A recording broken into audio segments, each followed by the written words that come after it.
Good afternoon, committee, and welcome to any new members of the public who have joined the afternoon session of the Western and Southern Area Planning Committee. I will now conduct a roll call of committee members.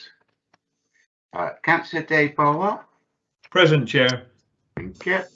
Councillor Kelvin Clayton. I'm here, Chair. Thank you. Councillor Susan Cocking.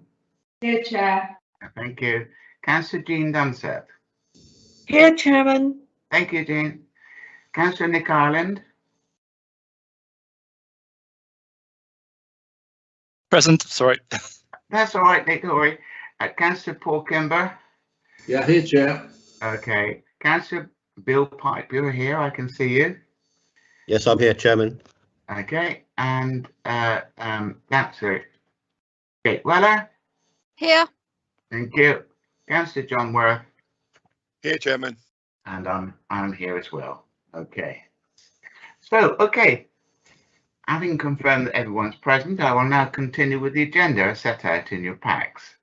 And we'll start off with item 4, and some older agendas might say 5E, which is PFUL 2021-03944, and that's the Thorners Church of England Primary School, Schoolhouse Lane, Lytton Cheney, DT2 9AU. And that's for the installation of root-mounted solar photovoltaic panels and associated infrastructure. And I now pass across to Hugh Williams, who's the lead project officer, to introduce this item. Over to you, Hugh. Thank you, Chairman.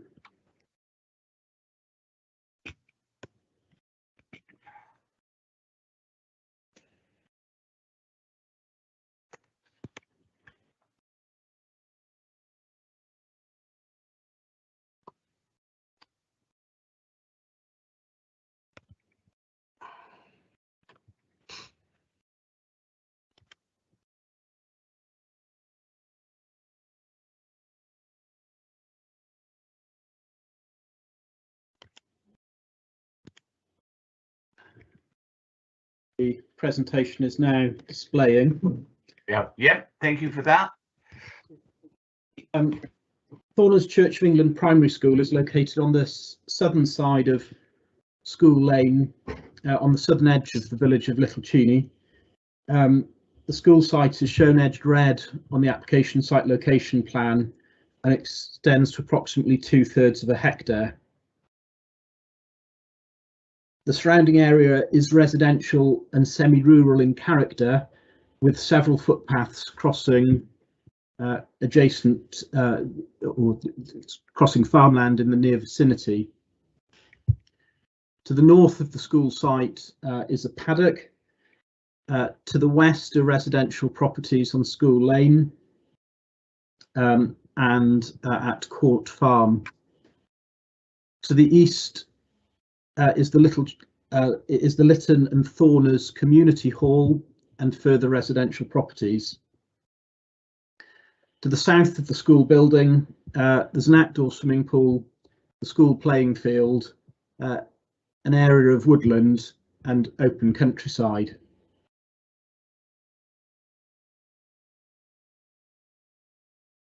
The original schoolhouse on the site dates from the 18th century and is of stone construction with slate roof and brick stacks.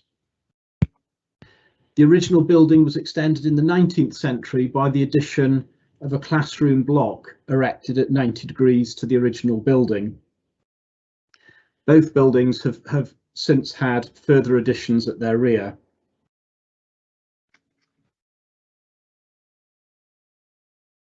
The more recent additions are rather more utilitarian in design and construction, with rendered elevations and felt roofs.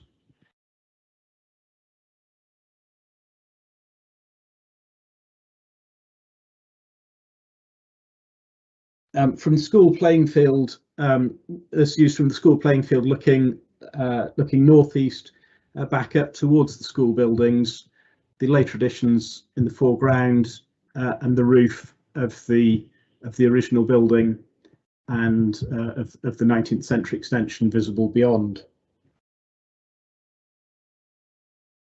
School sites located within the designated Dorset area of outstanding natural beauty and also within the designated Little Cheney conservation area. In exercising and performing any function in relation to or so as to affect land in an area of outstanding natural beauty, local planning authorities must have regard to the purposes of conserving and enhancing the natural beauty of the area. National planning policy also provides that great weight is to be given to conserving and enhancing landscape and scenic beauty in areas of outstanding natural beauty, with conservation and enhancement of wildlife and cultural heritage also important considerations in these areas. In the exercise of any functions under the Planning Acts with respect to any buildings or other land in a conservation area, special attention must be paid to the desirability of preserving or enhancing the character or appearance of the area.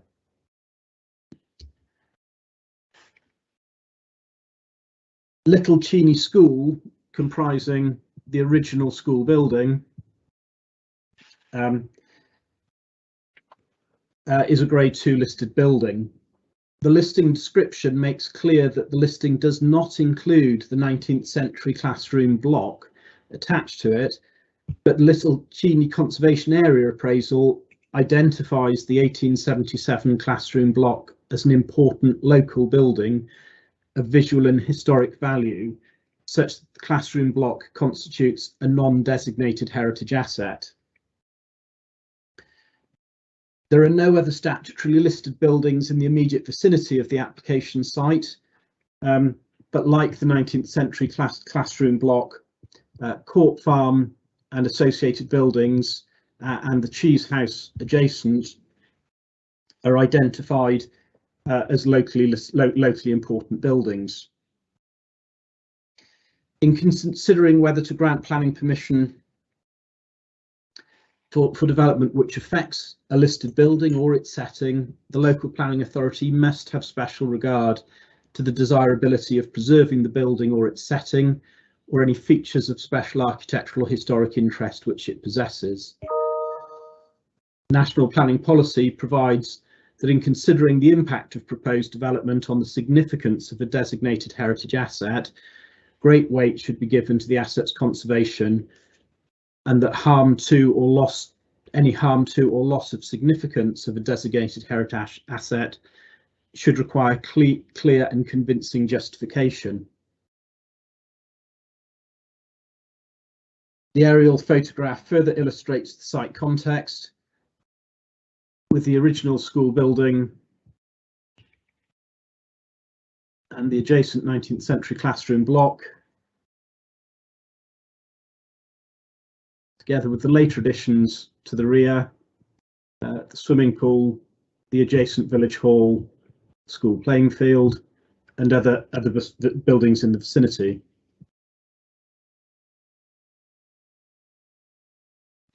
Planning permission is sought for the installation of roof-mounted solar photovoltaic panels and associated infrastructure.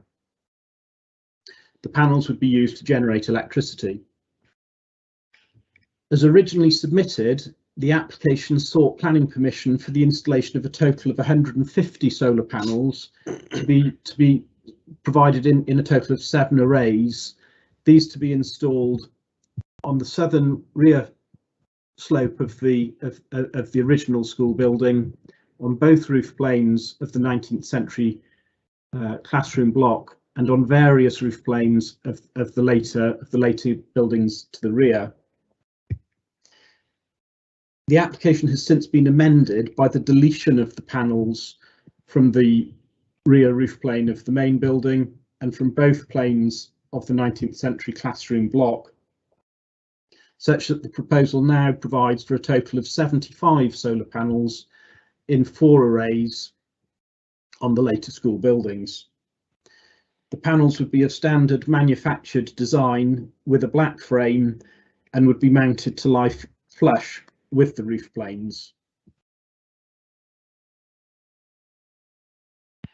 The relevant roof planes can be seen in this shot, being the the westward and eastward facing plane of this building and the southern planes of the two adjacent buildings. The main issues in the determination of the application relate to the acceptability in principle of the proposed development, the impact of the proposed development on the character and appearance of the school site and its setting and on heritage significance, and any balance between any harms and benefits. The prevailing policy context is set out in the application report. Policy COM 11 of the adopted local plan provides that proposals for generating heat or electricity from renewable energy sources other than wind will be allowed wherever possible, and providing that the benefits of the development, such as the contribution towards renewable energy targets, significantly outweigh any harm. Information submitted in support of the application indicates that the solar panels would have a combined power generating capacity of approximately 26 kilowatts,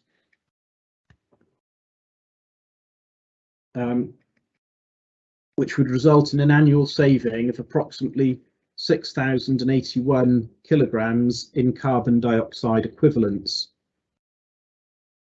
The carbon savings associated with the proposed installation would make a modest but valuable contribution to cutting greenhouse gas emissions, assist the transition towards a low carbon future, and help improve resilience. Associated cost savings would also help to sustain the use of the historic school buildings for appropriate and publicly beneficial purposes. As such, there are small but meaningful public benefits weighing in favour of the granting of planning permission. With all the panels now proposed being confined to the later additions at the rear of the school site, there's no change would be apparent to the north elevation of the school. Presence of the solar panels on the original school building and the 19th century classroom block as originally proposed would have had a pronounced and detrimental modernising impact on the character and appearance of these buildings, with associated harm to the character and appearance of the Little Cheney Conservation Area. By contrast, the panels proposed on the more modern buildings within the school site would not appear either alien or unduly intrusive in their setting, and their impact on the character and appearance of the school site and the surrounding area would be so slight that their presence would not harm the heritage significance of the conservation, the wider landscape setting, or the setting and heritage significance of any other designated assets. With consequent harm to the character and appearance of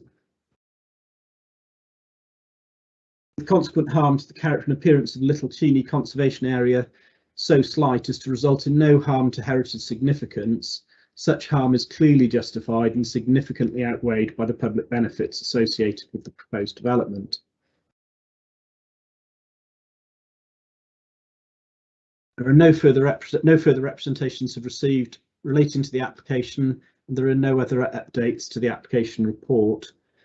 The recommendation is that the committee should be minded to grant planning permission subject to the conditions set out in the report, and should recommend that the head of planning determines the application accordingly. Concludes my presentation. Thank you, Hugh. That's very comprehensive. Are there any questions of a technical nature for the case officer?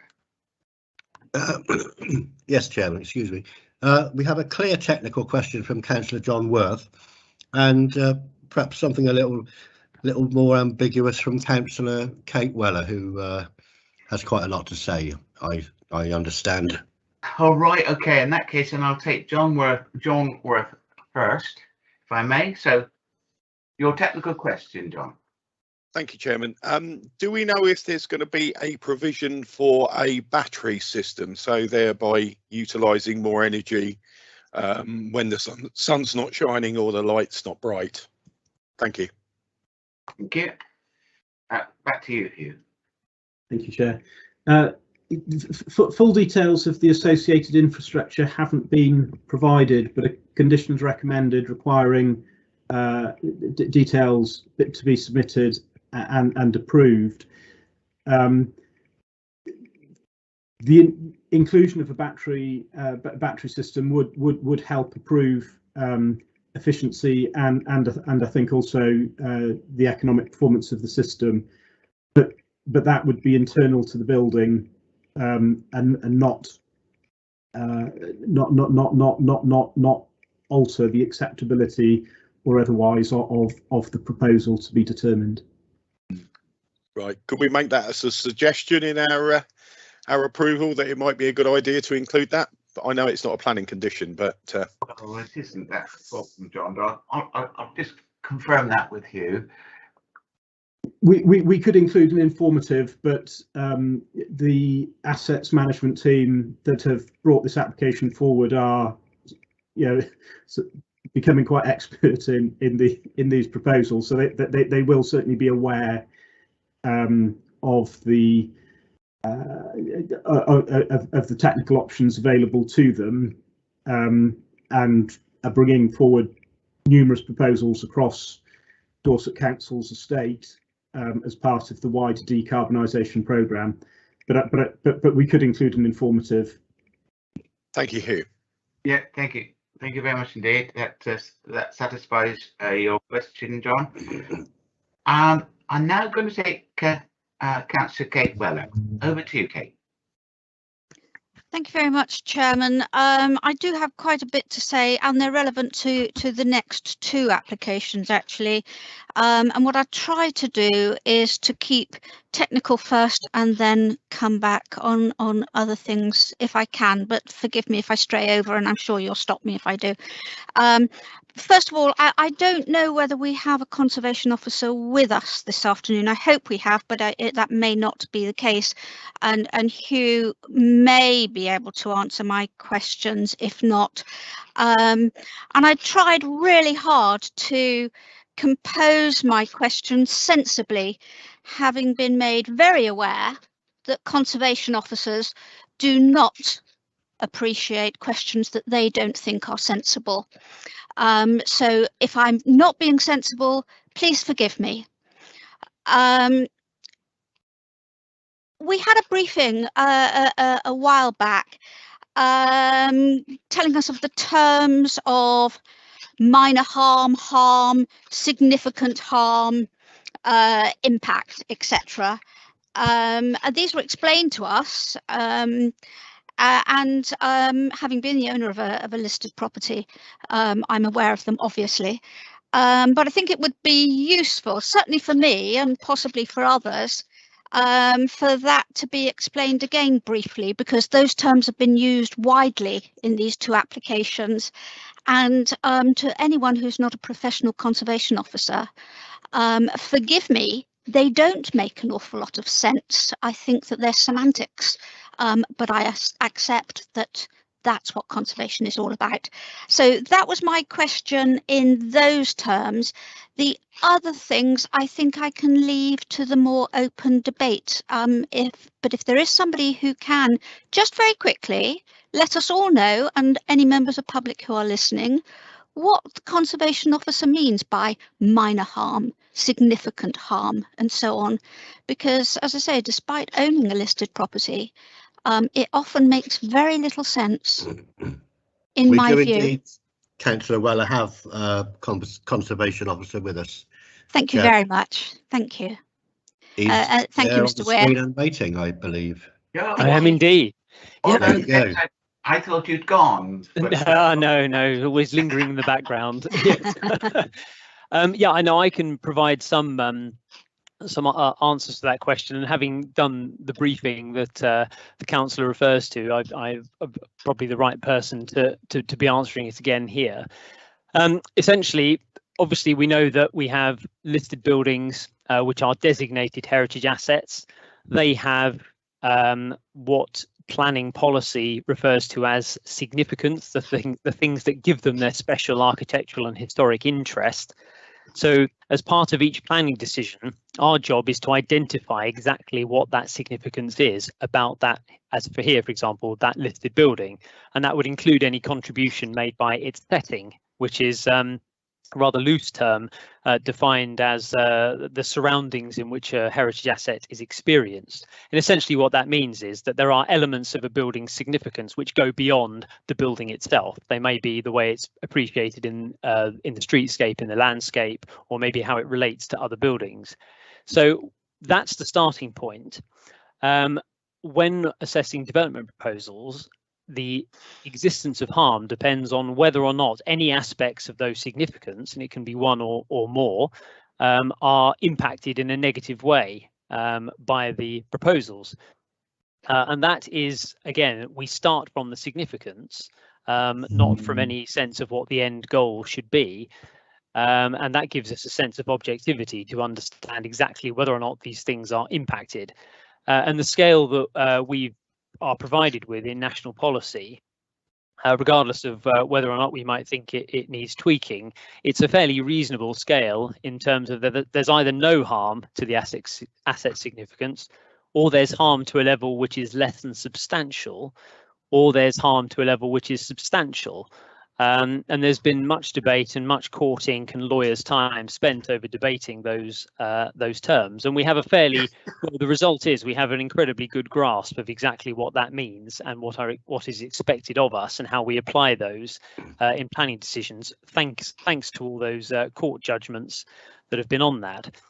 So essentially, I mean, for example, no harm speaks for itself. Substantial harm would be, for example, where one or more key elements of a building's significance are irretrievably and irreversibly damaged or removed or something along those lines. And that needn't be, for example, demolishing something, although that would obviously tend perhaps more towards that. It could be it could be anything that actually does affect, I say, one of those key elements. So they're the three levels of harm. There are no more levels of harm implicitly or explicitly stated in policy that we need to take account of, and each of those, particularly the less than substantial and substantial, have particular tests applied to them, which we then apply if harm is found to arise. And again, they're included in the national planning policy framework and sort of echoed in the various adopted local plan policies. So that's the framework with which we approach every single application which has a heritage dimension. It's unchanging, it's fairly straightforward, and it enables us to get to a view on whether or not something is harmful and whether or not the tests required are met when harm arises. Thank you very much. That's very helpful, and I hope that wasn't a silly question. Thank you very much, Chairman. Not at all. I felt that was very informative, actually. Thank you very much indeed, James, for that, because you've actually enlightened an awful lot of us with that explanation. So thank you. It was certainly a reminder, at least, Chairman, of the various categories that exist. Yeah. But yeah, thank you. So you're happy with that reply then? Yes, absolutely, Chairman. Thank you very much. We're going to have an awful lot of these applications coming forward if we are going to achieve our carbon reductions, and the more we know, the better able we are to make decisions. Thank you. Thank you. Okay. Any more technical questions? None at all, Chairman. You're free to go to debate. I will now open the debate to members. Have we got anyone wishing to speak? Bill? I believe Councillor Weller will continue. Oh, right. Okay. Over to you, Councillor Weller. Thank you very much indeed, Chairman. I'm quite concerned. Again, I think I will just address what I'm saying to both applications rather than bore you with the sound of my voice unnecessarily, because my concerns cover both. This particular application, we're told that the 19th century building is not listed, although it has a significance within the concept. I probably shouldn't use the word significance here, James, so I apologise, but it has significance within the conservation area itself. However, James spoke about irreversible harm and damage and enhancement and so on. And if solar panels were put on the rear side of that 19th century building, it would be barely visible, or they would be barely visible, and it would not create irreversible harm. And yet, nevertheless, they've been withdrawn from the application, and the application is only for the panels on the newer building. Arguably, one would debate why that newer building was ever allowed to be put on such a significant building, but that's retrospective and a long time ago, and people think differently now. But what I'm getting at is that we apply some strange reasons for why we do things. Looking at a photograph that Hugh showed us earlier on, and I think it was, I can't see my scribbles, but it was a photograph at the back of the building, a field that had what appeared to be quite a bit of junk at the back. And one wonders why, that's the one, James, that one there. One wonders why the conservation officers aren't saying, hang on, shouldn't this be tidied up? Because that does not enhance the area in any way at all. So what I'm getting at is that we're having a lot of double standards on all of these things. If it's important that we conserve the area and preserve the area and enhance it and look after it, that should be the bottom line. And stuff shouldn't be dumped all over the place. You may tell me that's not dumped. It's an art installation or all sorts of things, but it looks like dump to me. So there's that. If we're serious about climate change and reducing our carbon footprint, then we absolutely have to take it seriously. And to be perfectly honest, if we arguably, if we're failing to look after our environment for the future generations, that sort of negates the need to have a school and educate them, because they're not going to have an environment in which to enjoy. So every opportunity, we should be reducing our carbon footprint. We've signed up to an agenda where we will do that, and then at every opportunity we're told, but we won't do it here, or we won't do it there. Oh, and no, that's not possible in that location, and we'll end up not achieving our targets. We've been given a substantial amount of money to produce our climate change agenda. That money is unlikely to come to us again, so we have to do it now. And I'm just really disappointed that when the first of these things comes before us, they're watered down. It makes me, you can tell, it makes me quite angry, because we say we're committed. Well, let's demonstrate that we're committed.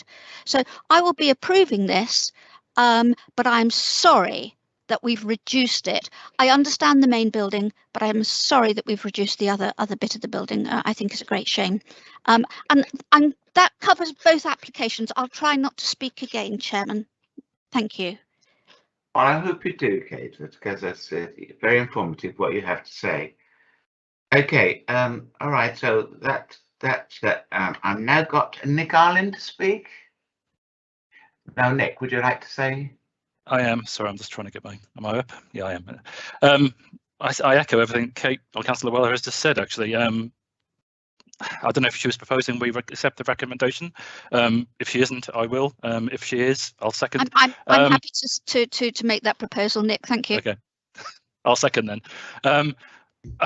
I note my comments also apply to the next one, and I'll talk about that later because obviously the recommendation is different.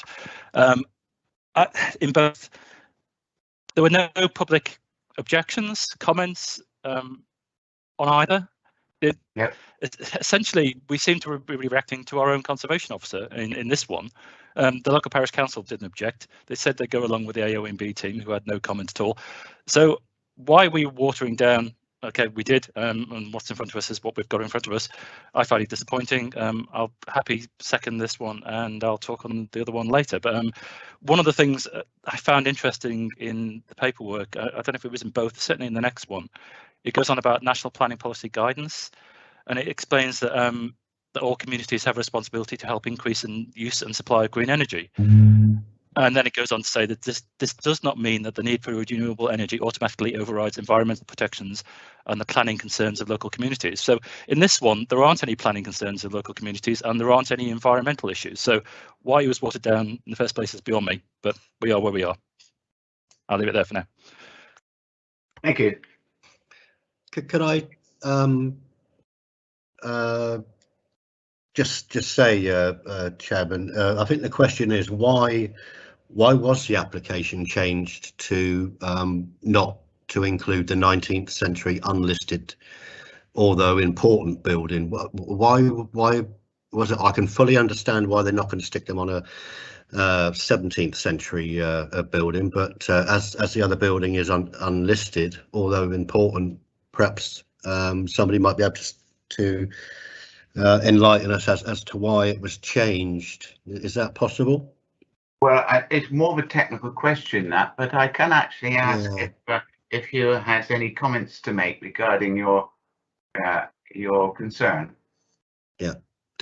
After that, Chairman, we got Paul Kimber. Okay. Councillor Kimber. So, Hugh, would you like to make a comment on that? I know it was more of a technical question, but I wondered if you wanted to make a statement on. Yeah, that's fine, Chairman. The application's been amended following internal consultation response from Conservation and Design that echoed advice that had been provided at the pre-application stage, which was in brief really that provision of panels on the original school building and on the locally listed 19th century classroom block would be detrimental to heritage significance and therefore need to be convincingly and significantly outweighed by public benefits. It's accepted that there are public benefits for the renewable energy installation. The question, I think, is one of weighting and balance. The energy generation capacity of solar panels is quite small, and so in consequence the carbon savings and other associated benefits are also relatively small.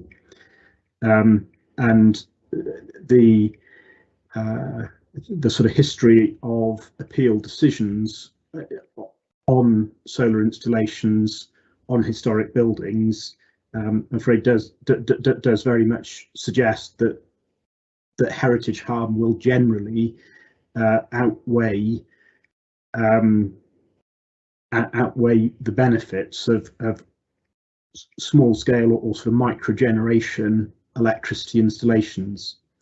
In terms of some of the other matters that have been mentioned, and particularly in relation to this photograph, I probably should have clarified. I haven't been involved in the history of previous sort of approvals on the school site.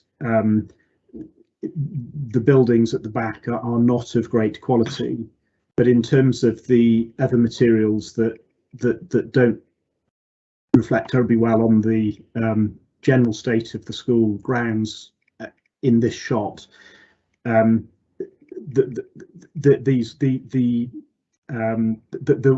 was evidence that they were in the very early stages of some engineering operations further down the school field.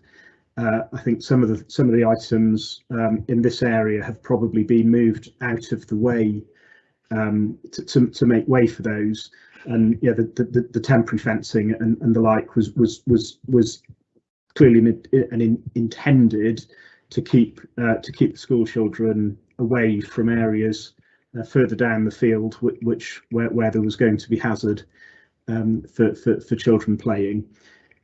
The buildings at the rear of the school are not great architectural achievements, but the school site in general, I would say, is broadly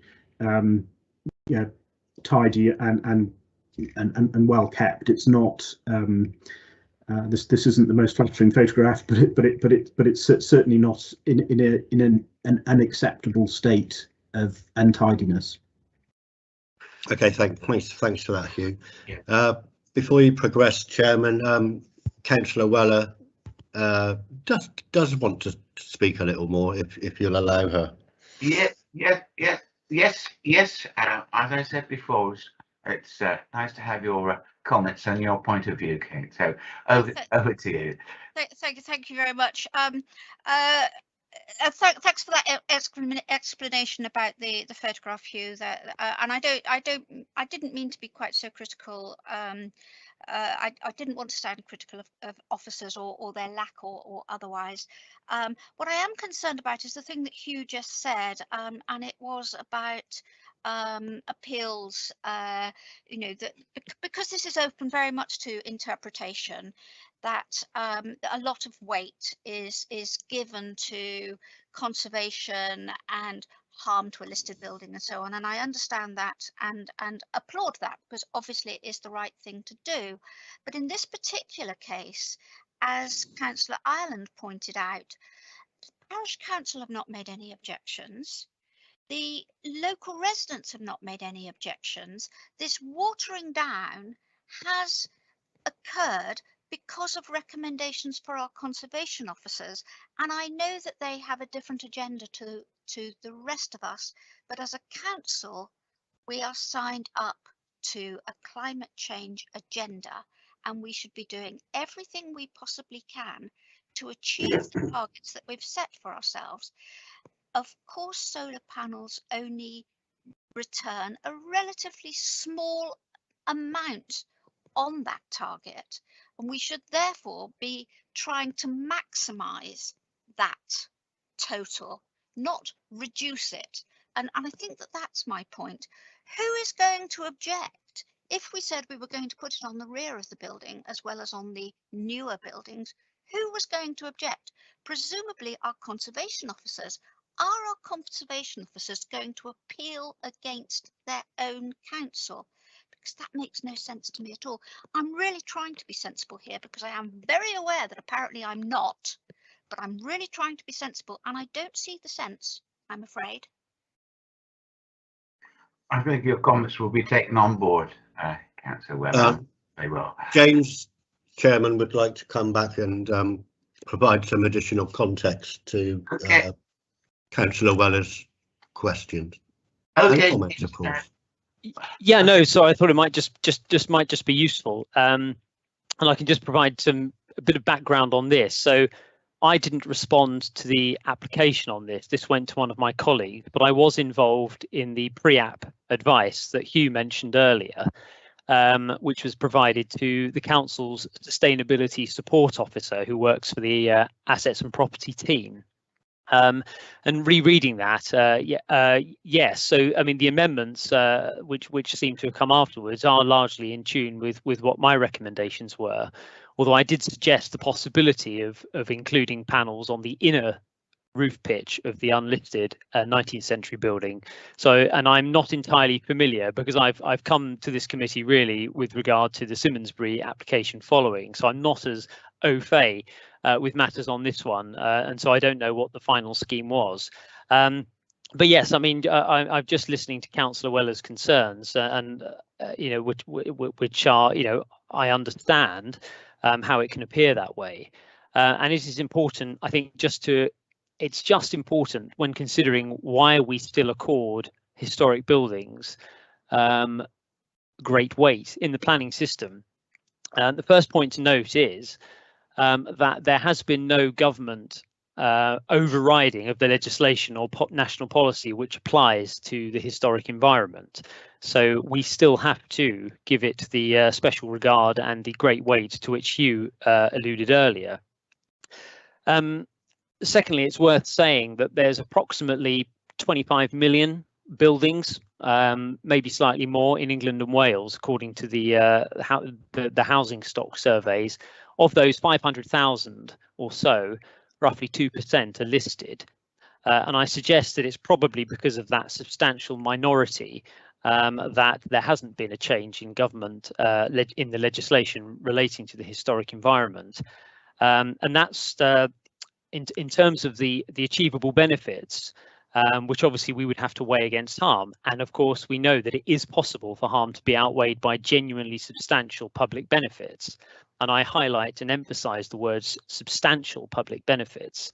So if the various sources one can find for the average carbon footprint of one person in this country, and I've seen estimates between 10 and 12.7 tonnes per person per annum.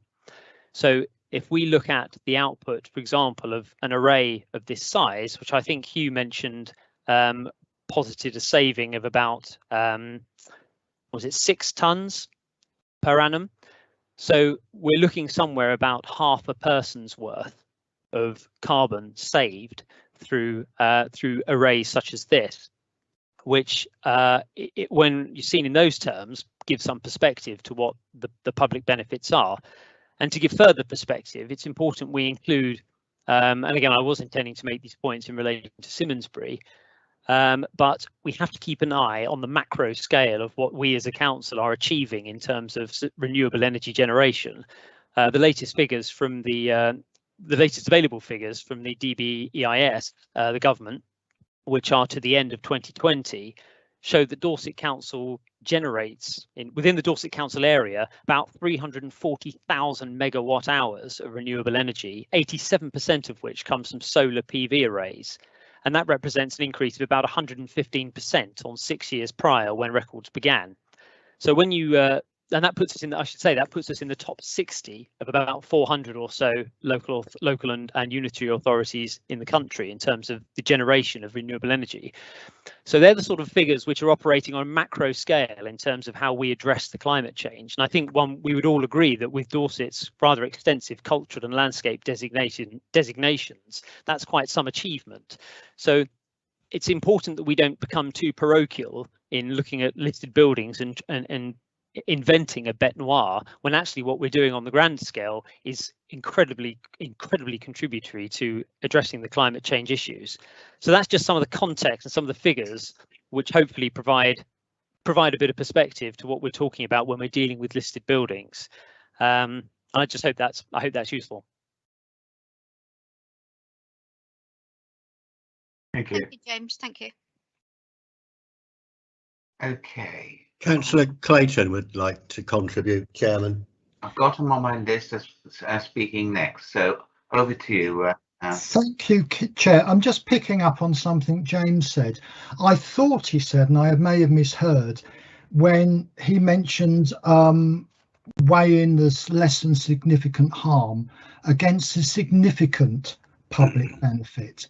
NPPF does not mention significant public benefit, it simply mentions the public benefits. And I think sending out the message that having renewable energy on every facility we can is an important message to be sent out that has a cumulative effect. It's far beyond the simple maths of an isolated project. And that's one thing. And there was a question Kate Weller asked earlier, and that was, if we put PV panels on these, as it was originally planned, who was going to object? I want to know who's going to be appealing against such a positive decision.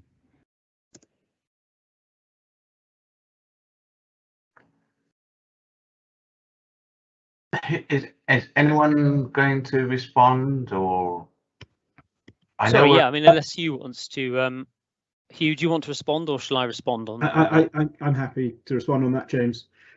There is no third party right of appeal against a grant of planning permission, so that the only way in which the council's decision, were it to where it approves development that is harmful to a designated asset, is by judicial review. Now, some of the court cases that James referred to earlier have come about precisely through that process, where planning permission has been granted, and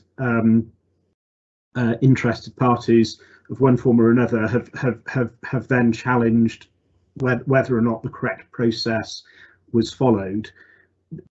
When we're talking about listed buildings, we do have and conservation areas, we do have statutory duties, and those statutory duties are sort of reinforced and explained within national policy. So the need both to distinguish between circumstances in which there is harm or there isn't harm, and where there is harm, the demonstration that great weight has been given to that harm, and that a balance has been struck between material public benefits and the harm. That is essentially, in order to avoid the risk of legal challenge, that is the process that the council needs to go through. Harm can be justified, but it does need to be in the wording of the NPPF, clearly and convincingly outweighed by public benefits. Now, that is clearly a matter of judgment, but it's a judgment that can be assisted by looking at historic appeal decisions in which installations of this sort of scale, and indeed larger than this scale, the public benefits haven't been held to outweigh the harms to heritage assets.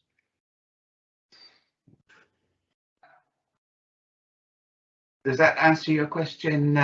I'm still struggling to imagine who is going to appeal against the installation of PV panels and take it to judicial review. But I accept what's being said. Okay. Right. Do we have anyone else wishing to speak? Councillor Paul Kimbo, Chairman. I must apologise to Paul as I missed him off earlier. Okay. Right, Paul, would you like to go ahead? I think I'm having a bad day of planning today. I'm glad we got conservation officers like James to remind us of our responsibility, and it's particularly the job of us as councillors that to really, if you like, to look at that balance between the heritage of Dorset and what must be saved and looked after, and also to come on board with renewables. I mean, I know I was listening during our break. I was listening to The World at One that reminded us that our energy bills, as you know, are set to rise, but they've also told us now that the energy bills are going to set to rise again in the springtime, almost as much again. So we've got some real problems to deal with, particularly on these issues with conservation. I know I'm trying to save a church up in the Grove, and it's really is painful area. So that's my thinking, Chair. I will be supporting this, obviously, because I want to see these renewables put to work as much as possible, and as everybody else. But it's our job as councillors to really look at that balance of opinion. Thank you. Thank you very much indeed. Thank you, Councillor Kimber. Anyone else wishing to speak, Bill? No, that's it, Chairman. You're free to go to the vote. Okay, if there's no more deliberation and members are content they've heard the entire presentation and debate, I have a proposer and a seconder, and I'd like now to make a minded to resolution by roll call, and I'll start off with Councillor Dave Bower. Minded to approve, Chair. Thank you. Councillor Kelvin Clayton. Approved, Chair. Thank you. Councillor Susan Cocking. Approved, Chair. Thank you. Councillor Jean Dunseth. Approved, Chair. Thank you. Councillor Bill Pipe. For, Chairman. Thank you. For clarity, Councillor Nick Ireland. For, Chairman. Thank you. Councillor Paul Kimber. For, Chair. For clarity, Councillor Kate Weller. Or Thank you. Councillor John Worth. For, Chairman. And I'm also for as well. That's a unanimous decision. And so I therefore now ask Anna Lee to make a formal decision on this item. Thank you, Chairman, and I would start by confirming that I heard the full presentation and the debate, which touched on wider issues as well. I concur with the minded to resolution of this committee that this application should be approved, and therefore my decision is the application will be approved subject to conditions. Thank you. Thank you very much indeed. Thank you. Okay, to proceed onwards, we now continue to item F on the agenda, PFUL 2021-03942, and that's Simmonsbury Primary School, Mill Lane, Simmonsbury, DT6-6HD. And item G on the agenda, PLBC 2021-03943 at the same address. And this is for the installation of roof-mounted solar photovoltaic PV panels and associated infrastructure, plus an application for listed building consent. I now invite Hugh Williams, the lead project manager, to introduce both these items. Over to you, Hugh. Thank you, Chairman.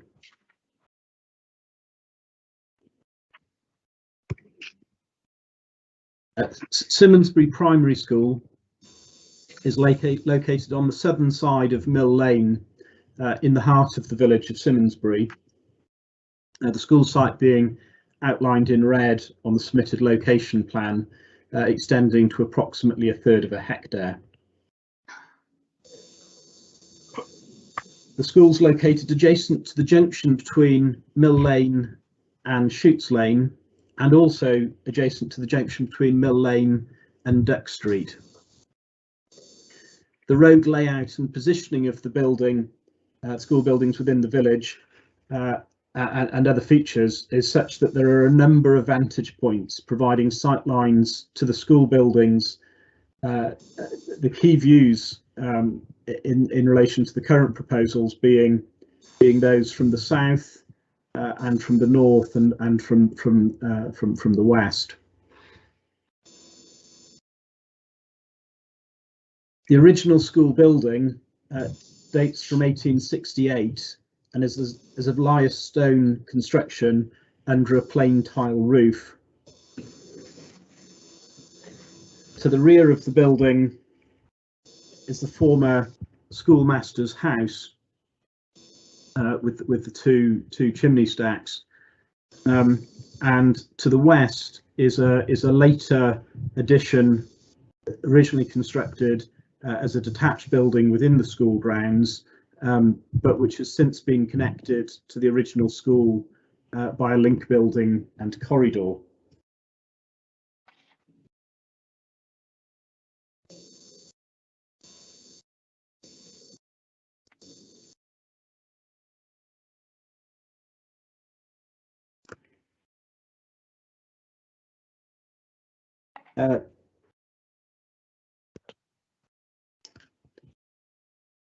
I can't hear you. Sorry, Councillor Ireland, I've just lost my place in my notes. I'll just get through back to where I was.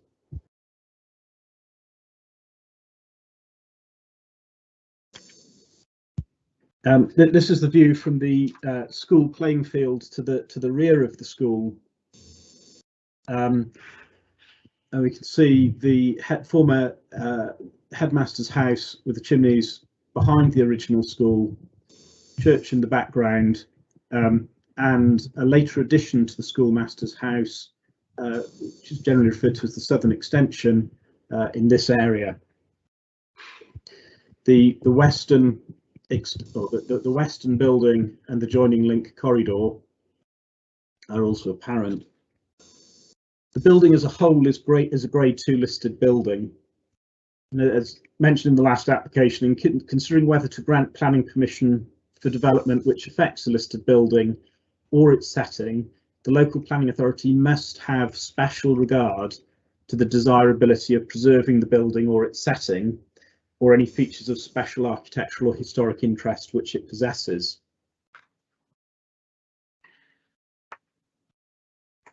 The school site is entirely located within the designated Dorset area of outstanding natural beauty, and also within the designated Simmonsbury conservation area, the conservation area boundary being the blue edge on this plan.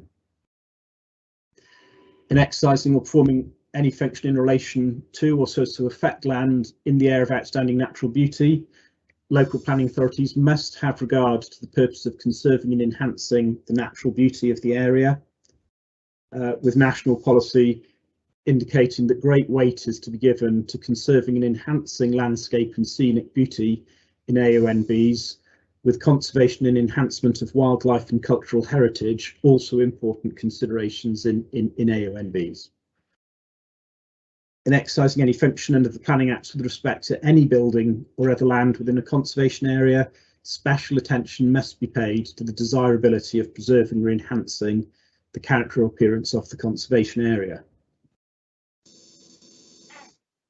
To the south of the school building is the Grade 2 star listed Ilchester Arms, and adjacent to the school site there's a Grade 2 listed post box, and on the opposite side of the road the Grade 2 listed Rectory Cottage and the Grade 2 star listed Oak Haze, formerly the Rectory. On the north side of Mill Street, opposite the school, is the Grade 1 listed St John the Baptist Church and a number of other associated listed but Grade 2 listed buildings, including the churchyard wall, gate, piers and gates, the churchyard steps and associated raised pavement, and the Simmonsbury War Memorial, which is within the churchyard. Adjacent to the churchyard, there are further listed buildings comprising the gate and piers at the entrance to Simmonsbury College, and an implement shed at Manor Farm Mill Lane. On the eastern side of the school site, there's a row of terraced residential properties known as manor cottages, and then Duck Street, beyond which is the Grade 2 listed Simmonsbury House. The aerial photograph further illustrates the site context, with the original school building, the schoolmaster's house, the adjacent residential properties, the later additions to the west of the school, and also the southern extension to the schoolmaster's house. Grade 1 listed church being to the north, and the Grade 2 star Ilchester Arms to the south.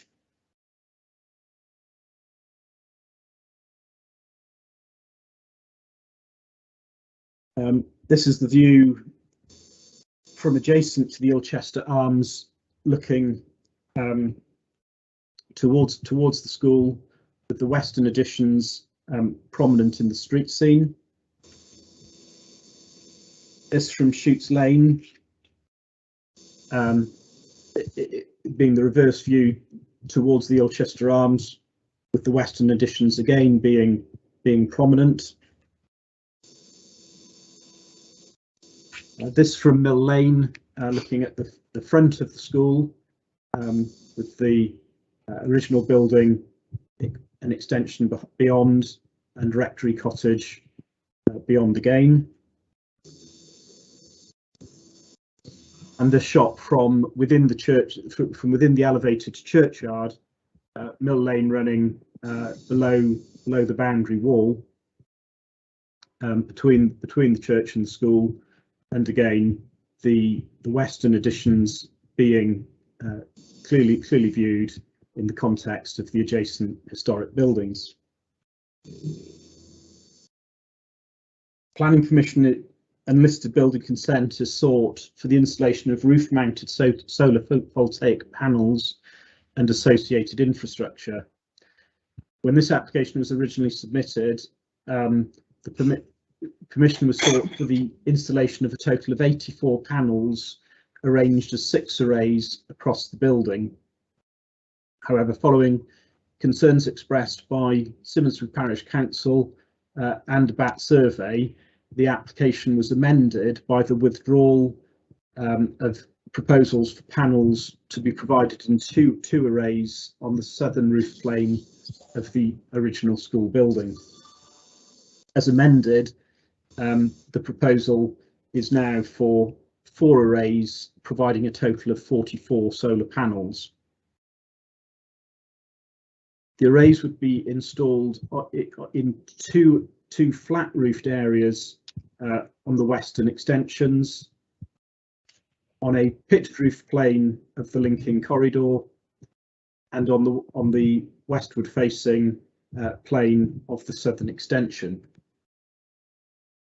The panels would be of standard manufactured design with a black frame and white backsheet.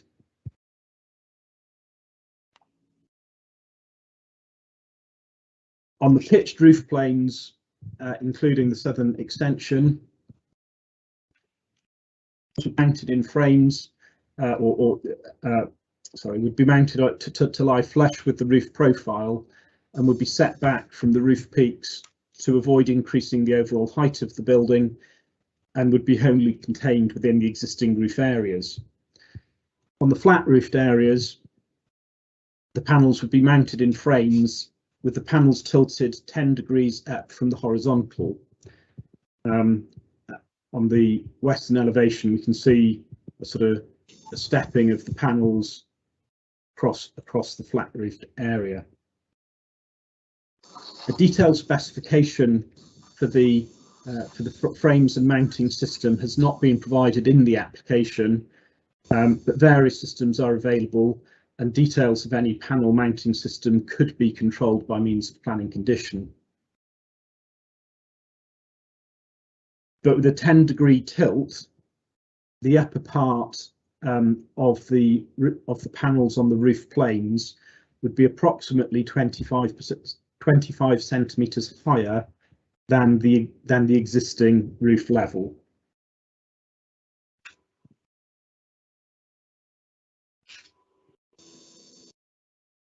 It's also worth noting that what's described as the flat roof of the westernmost section of the building actually has a gentle but split or dual pitched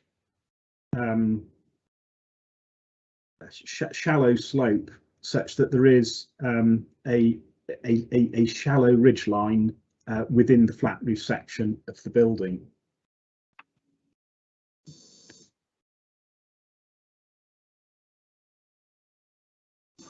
As with the previous application, the main issues in the determination relate to the acceptability in principle of the proposed development, the impact of the proposed development on the character and appearance of the site and its setting, and on heritage significance, and the balance between any harms and benefits.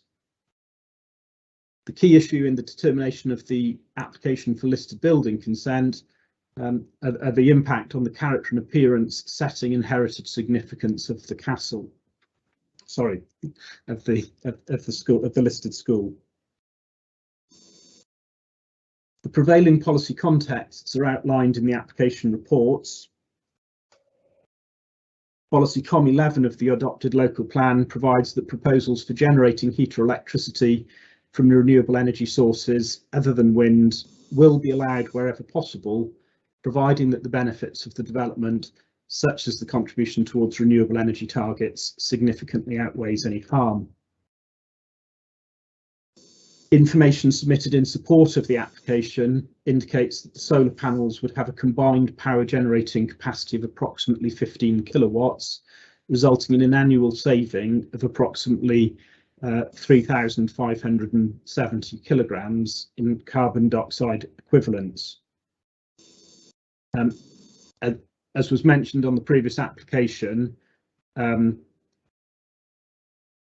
capita carbon generation in the UK is estimated as to be of the order of between approximately 10 and 12.7 tonnes per person. So the carbon savings associated with this installation are modest in comparison to average carbon generation. I have tried to avoid in the reports reducing this to a simple numeric balance, not least because there is the anticipated electricity generation may or may not be achieved, but would in all likelihood be slightly higher than has been indicated in the application, and even if it were no higher, the carbon equivalents that are claimed in the application are relatively modest. Other calculators could have been used that would have inflated the impact, but the figures quoted, I think, are reasonable and fair and robust. Overall, the carbon savings associated with the proposed installation would make a modest but a valuable contribution to cutting greenhouse gas emissions, assist the transition to a low carbon future, and help to improve resilience. The associated cost savings would also help to sustain the use of the historic school buildings for appropriate and publicly beneficial purposes, such that there are small but nevertheless meaningful public benefits weighing in favour of the granting of planning permission. The setting of the school building comprises the core of the settlement of Simonsbury, where the school is experienced in the context of the Grade 1 listed church and the Grade 2 star listed Ilchester Arms, both buildings endowing the setting with high levels of architectural and illustrative value. The settings of many of the designated areas in and around the school site overlap, and together they are of significant group value.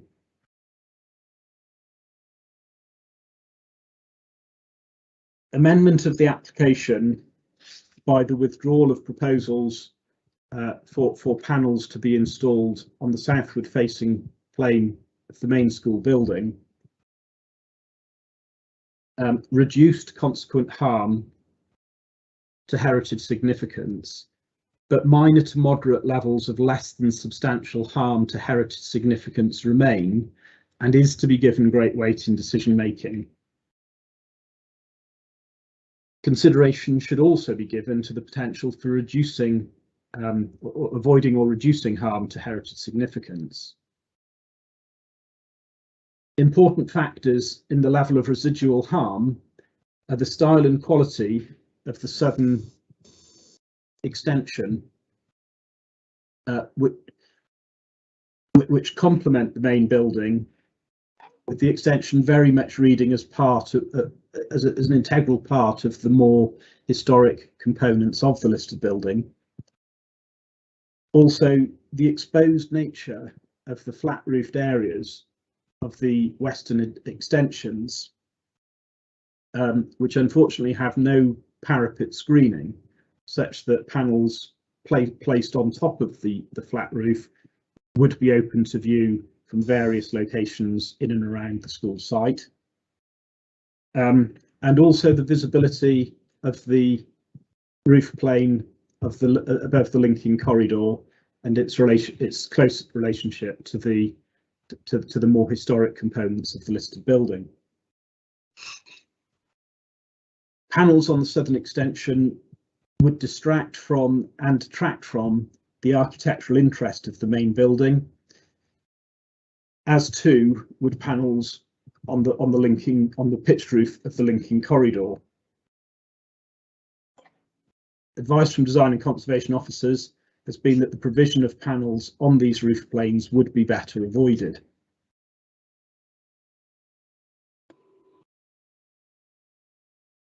Even with sensitive placement of the proposed panels away from the edges the flat roof planes, elements of both any supporting framework and sections of the proposed panels themselves would be visible above the uppermost parts of the adjacent pitched roof planes, with the panels on the westernmost section of the building likely appearing as particularly incongruous and inappropriate additions on account of the slightly pitched nature of that flat roof.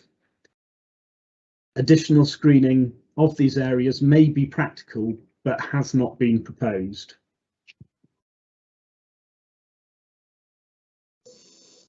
Whatever roof mounting system were to be used, the tilting of the panels above the flat roofs would leave a somewhat awkward looking arrangement, particularly at the western end of the school, and this applying equally, in my view, to roof fixed systems, ballasted frames, or alternative tray-based systems.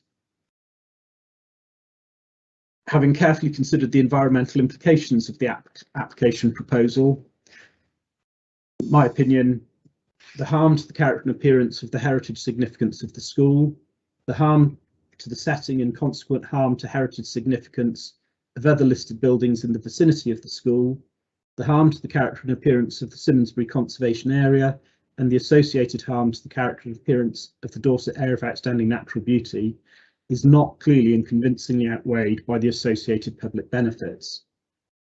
It is also apparent that there is potential for an element of the potential public benefits to be realised with less overall impact on the character, appearance and heritage significance of the designated assets.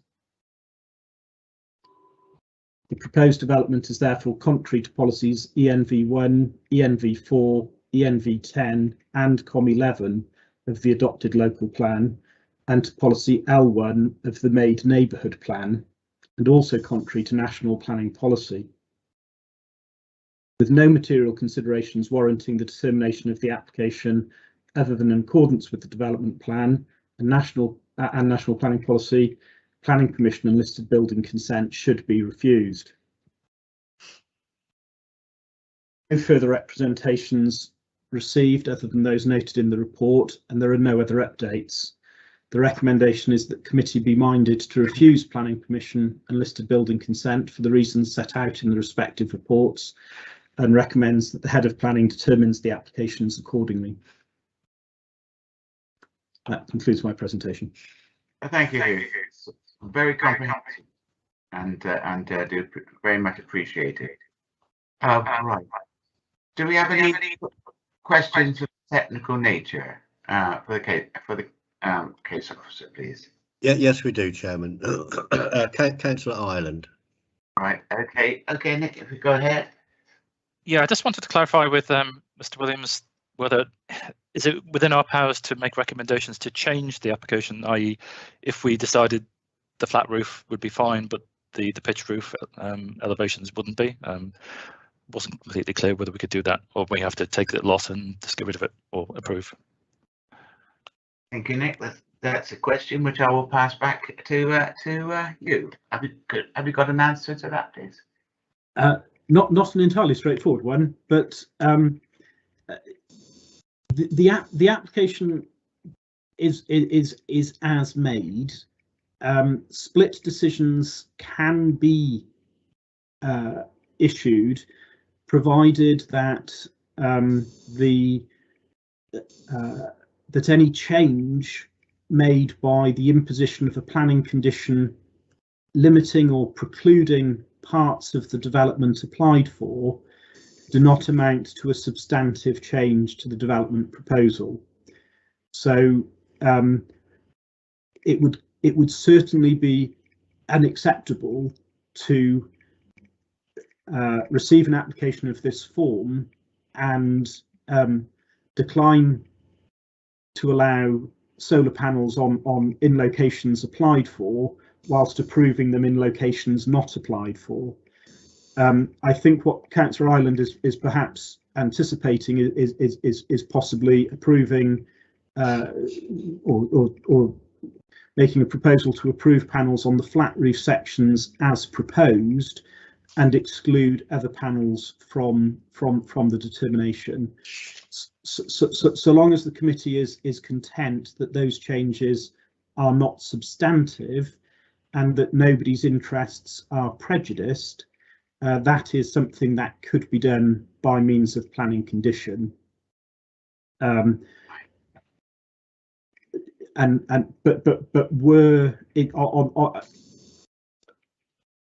if there is an inclination within the committee to do that, particular care should be taken with any conditions securing details that would be needed in terms of avoiding any full details of the framework supporting any panels and also any internal works to avoid unnecessary damage to historic fabric within the building.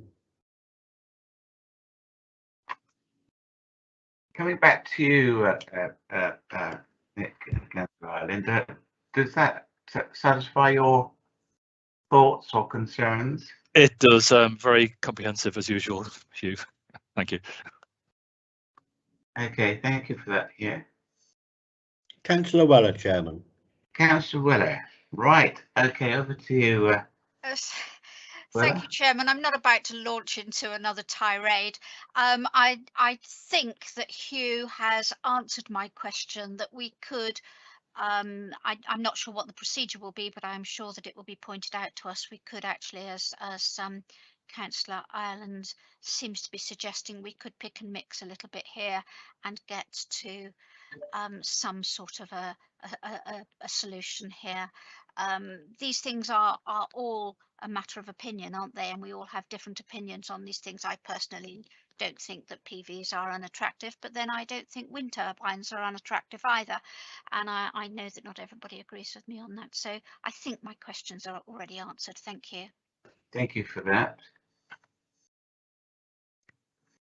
I'm going to take advice from Anna, please, about the changes that perhaps committee are inclining towards and how that affects the overall application. Thank you, Chairman. I mean, I think in a moment it might be useful if we may to get the conservation officer's view as well on those suggested changes. As I understand it, and as mentioned so far, it would be that solar panels would be limited to the flat roofed elements of the building and removing any from the sloping roofs. So it would be good to get a conservation officer view on that. As Hugh has pointed out, we think that is within our powers to issue a decision that is different from the development before us, as long as it's not substantially changing the development or harming the interests of any parties. And my initial view would be that that would be something that we could potentially take forward, obviously following due process at committee. I don't know if that helps at all. Thank you very much, Nita. That helps tremendously. And I will take your advice and go back, if James is still with us, back to James for a comment from him. Yes, thank you, Chairman. Again, I wasn't involved in the application, but I was involved in the pre-app, and the suggestion that's been put forward does in fact accord with the initial advice I gave in the pre-app back in August. So yeah, it seems like a very reasonable way to achieve the benefits we all want and working within the system that we must. Okay, James, I'm going to go back to Councillor Ireland. Your original thoughts, are you going to progress that to perhaps a proposed amendment to conditions? I may very well, but I'll let Kelvin go first, since that's not a technical issue. If we want to go into the debate, I'd also like to see. I'd like to see that photo that's in front of us right now, if we can actually zoom in, because I'd like to see the actual roof. That's not a technical thing, so yeah. Yeah. Okay. Thank you. That's better. Yeah. Okay, that's fine. Okay, so there's no more technical questions. Is there, Bill? No, Chairman. No, I've got two queuing for the debate. Great. Okay, then we'll now open the debate to members. So who we've got to speak first? We have Calvin Clayton, Chairman, who's been waiting some time, but I did explain to him that it was a technical question, a non-technical question. Okay. Hence his wait. Keep you waiting. Thank you, Chair. It appears to me that the sort of the recommendation to refuse appears to be based largely on the Conservation Officer's report, which mentions less than substantial harm but no public benefit and therefore not acceptable.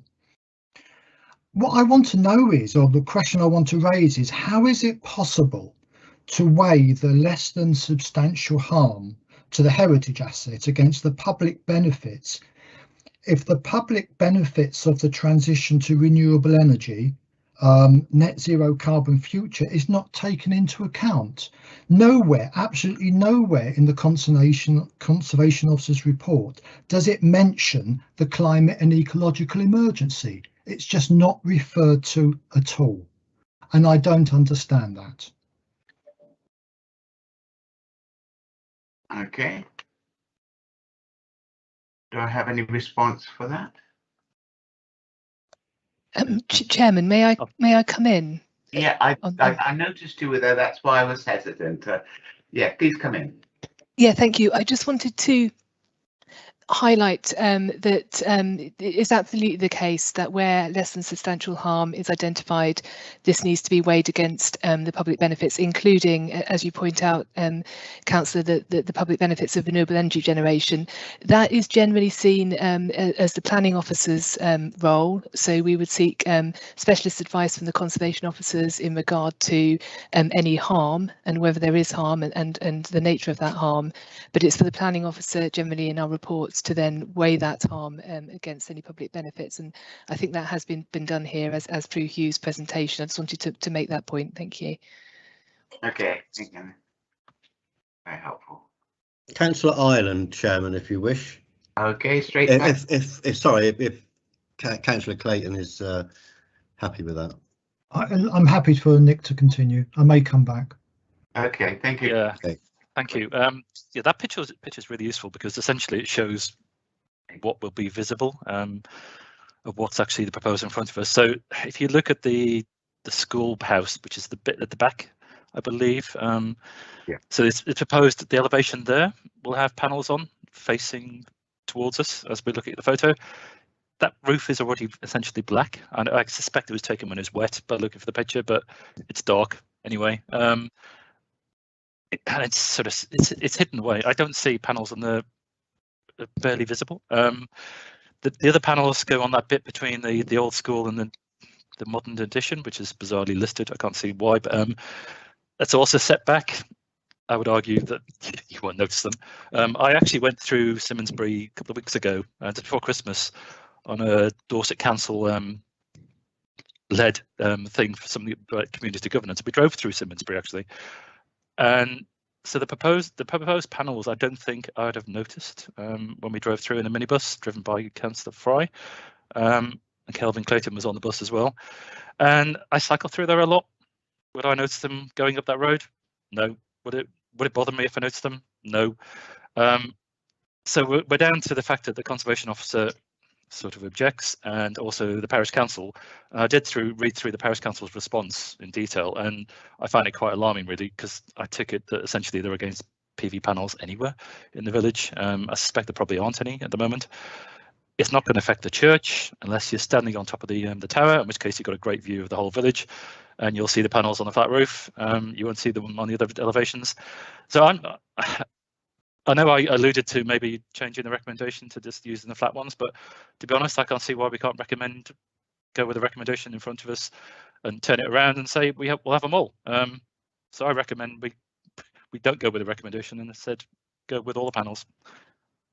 So you're proposing acceptance of the entire application? Rejecting the officer's recommendation and going with the application as submitted. Yeah. Yeah, thank you. Are you making that a Proposal. a proposal? Yes, I am. Yeah. Then you'll need a seconder, Chairman. Yeah, I've seconded there in the chat bar. Okay, great. Thank you very much. Anna Lee would like to come in, Chair.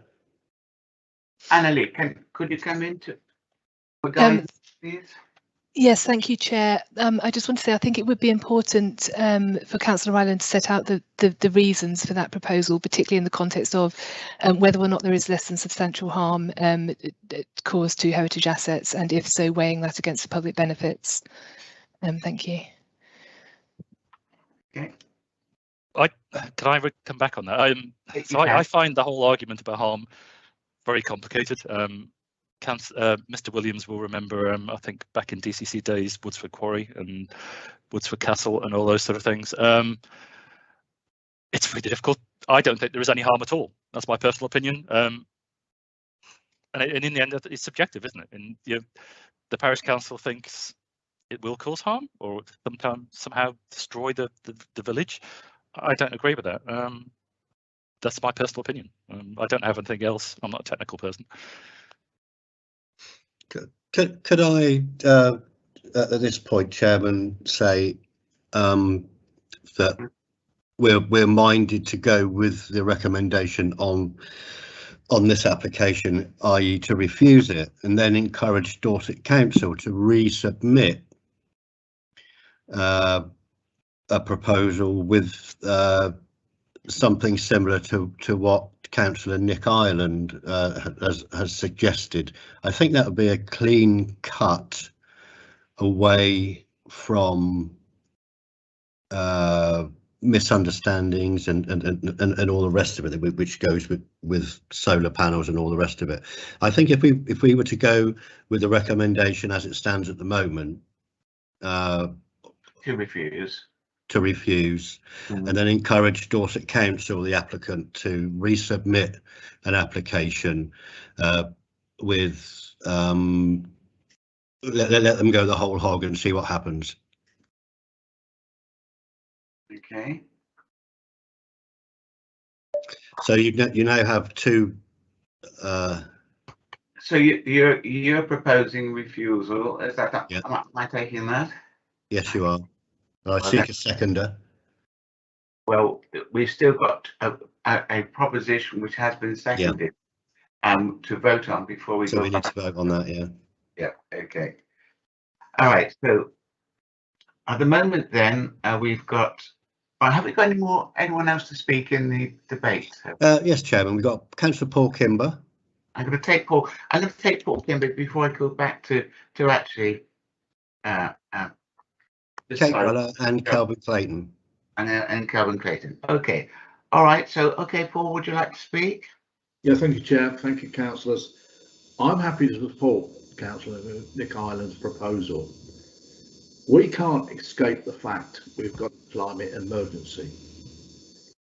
And on this, for this reason alone, the public benefit would be enormous.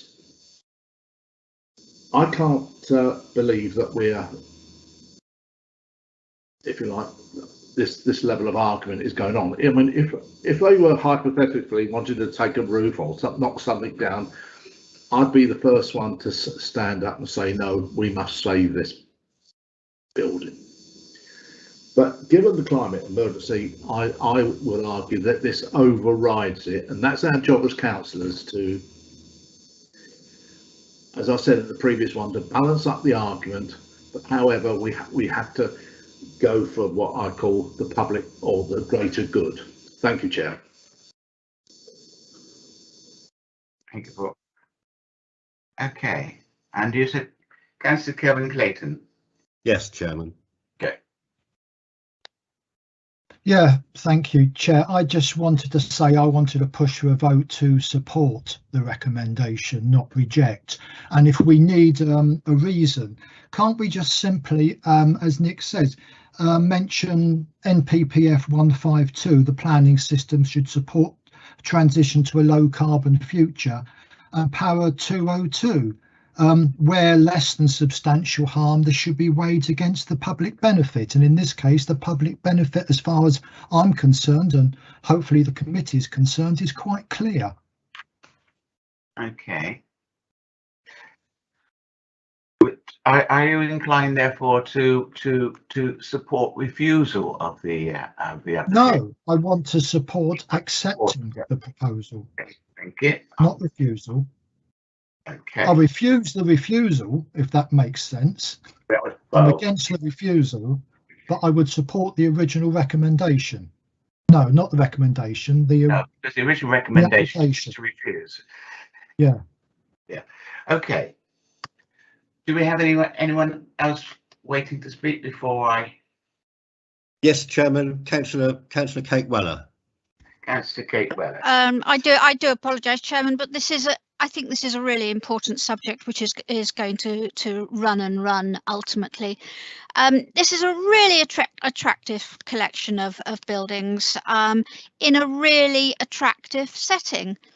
But if we don't maximise, and I've said this before, and I apologise, Councillor Pipe, if we don't maximise every opportunity to reduce our carbon footprint, then in my view, and it is a personal view, we are failing in our duty to protect and preserve the environment.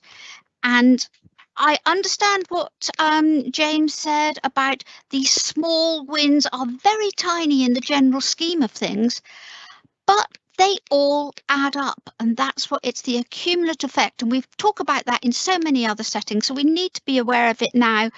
I'm supporting Councillor Ireland in that we should reject the proposal to refuse permission. I am in favour of us approving permission, and in fact I won't be party to these refusals for this sort of thing in general.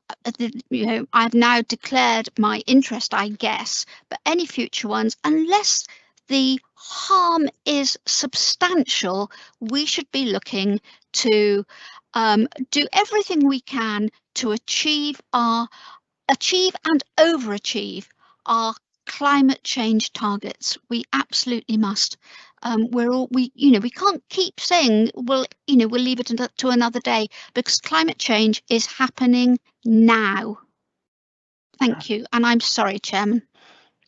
Not at all. Not at all. Well, I'm not actually, because it needs to be said. Yeah. Point taken. Point taken. Okay. If we've got no more speakers, Bill. Beg your pardon, Chairman. And Anna Lee would like to come back. Yeah. Okay. And I was wondering whether you would.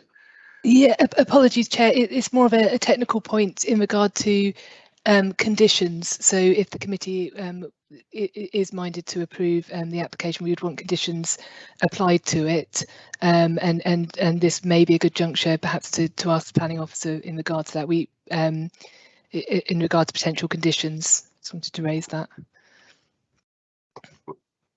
We've got a proposal and a second there to actually reject the recommendation to refuse and to go to accept. Should I take a vote on that? You need to vote on the amendment, Chair. Chair, on the amendment. Let me take that. And if it passes, it becomes a substantive motion. That's right. So at the moment, we've got a proposal which has been duly seconded to vote for the recommendation to be approved against the officer's recommendation. And not for the recommendation, Chairman, because the recommendation is for refusal. Yeah, that's right. So that's what I was saying. Yeah. Okay. All right. Well, we've got a proposition, a proposal, and which has been duly seconded to refuse the recommendation and thereby accept the original proposal. So let me clear on that. And let me go through. Now I'm going to take a vote by roll call. And this vote on roll call is for the first proposal, and that's to make a mandatory resolution for the first item, which is PFUL 2021-03942. The second one, of course, which we would vote for, if necessary, would be for the listed building consent. So just to make that clear, there's two separate votes. The first one is, as I said, for the proposed. I think you're slightly ahead of yourself, Chairman, in that we actually need to vote on whether we accept the amended proposal. Yeah, that's what I'm going to do. Yeah. Yeah. Okay.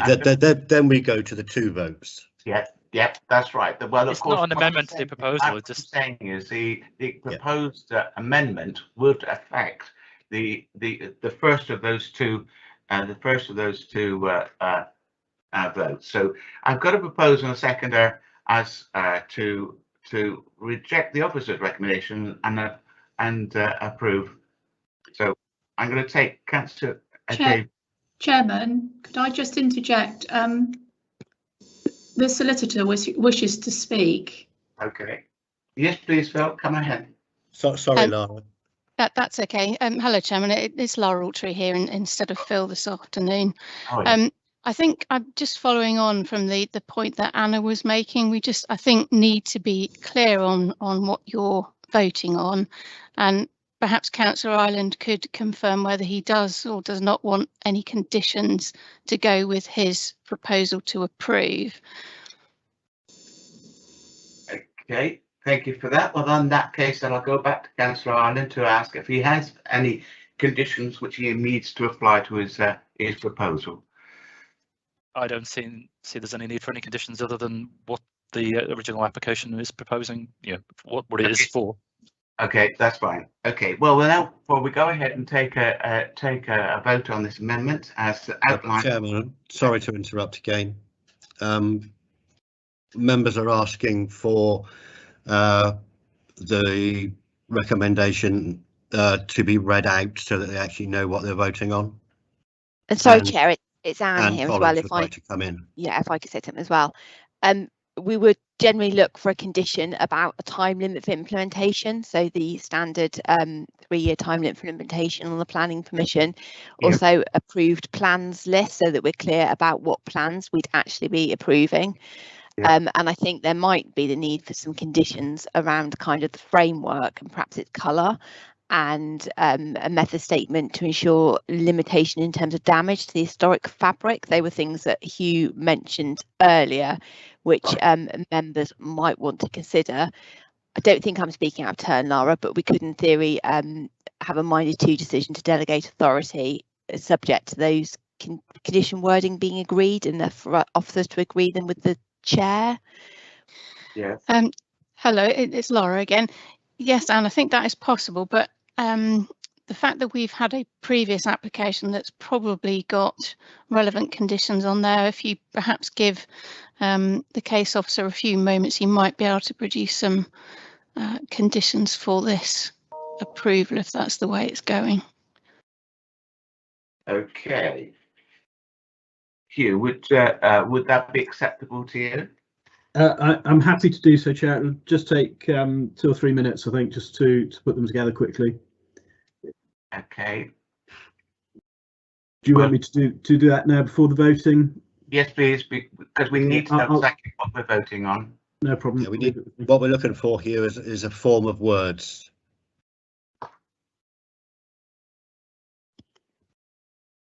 Chair, it's Anne. We could perhaps adjourn for 5 minutes or so just to allow Hugh to do that, maybe, if you would consider that as an option. Yes, I would be inclined to do that, and if everyone's in favour, I would second that, Chairman. Okay, and we'll therefore suspend the deliberation for approximately 5 minutes. Would that be enough time for you? Quarter to 4. Quarter to 4 it is. Okay. Fine, thank you, Chairman. Thank you, Chairman. Thank you.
Will you take a roll call, Chairman, Is it one? on resumption? Yeah, as soon as we resume. Yeah. I still got notification that we're still adjourned. Okay. It's more a question rather than an instruction. Okay, yeah. Yes, I will.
You do with those.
Hugh's now ready, Chairman, with the Yes, I just with- read that in the with his chat bar. conditions. Can we have a can that be? Is it too late to have it printed and displayed on screen? I'll display it on screen now, Chair, Okay. and talk members through it. Okay.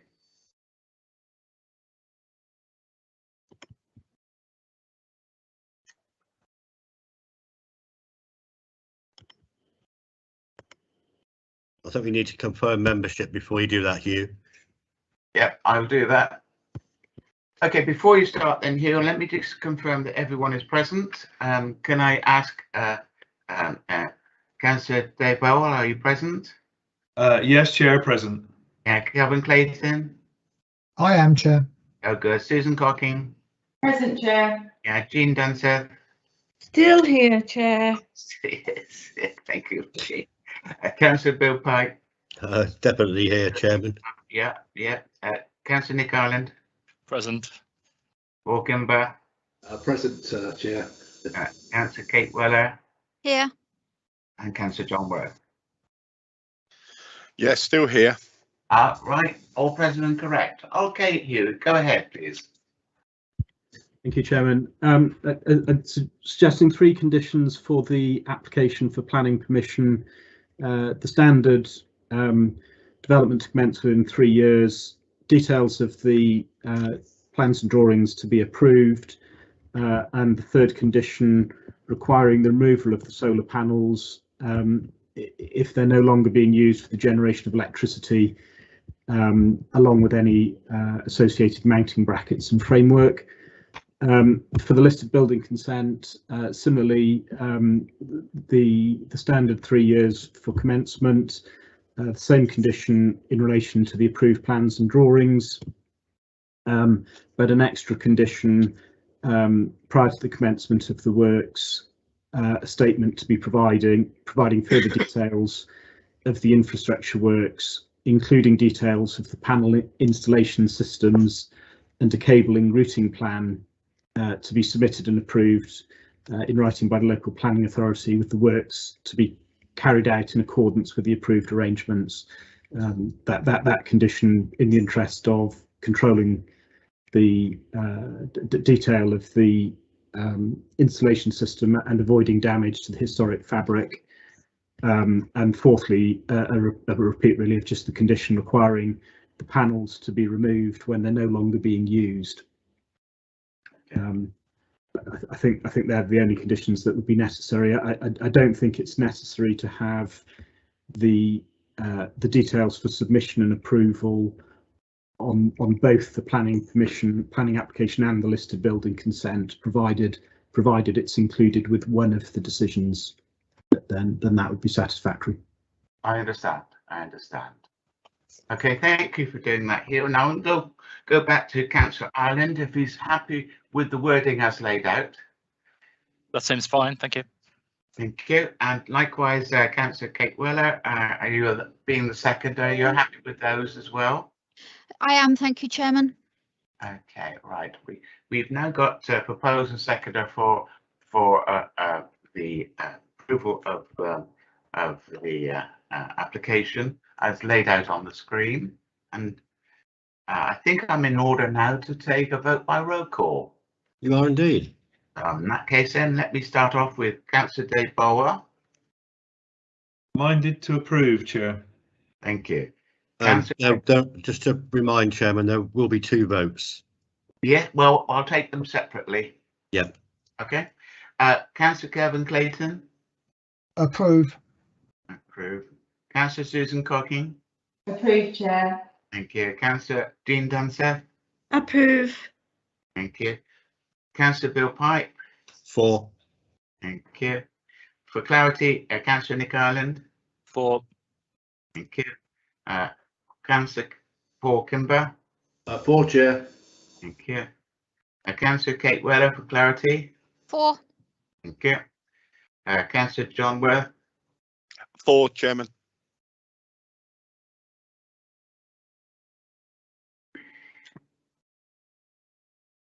I'm approving as well.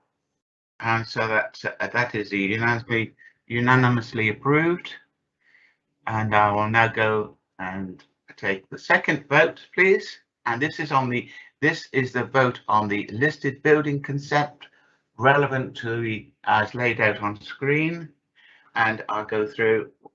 Do we have a proposer? Oh, sorry.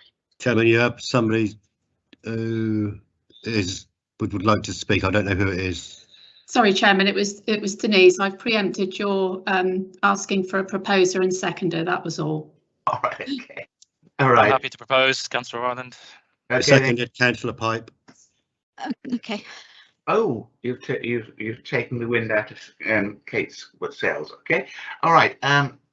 This is for the listed building consent as laid out on screen.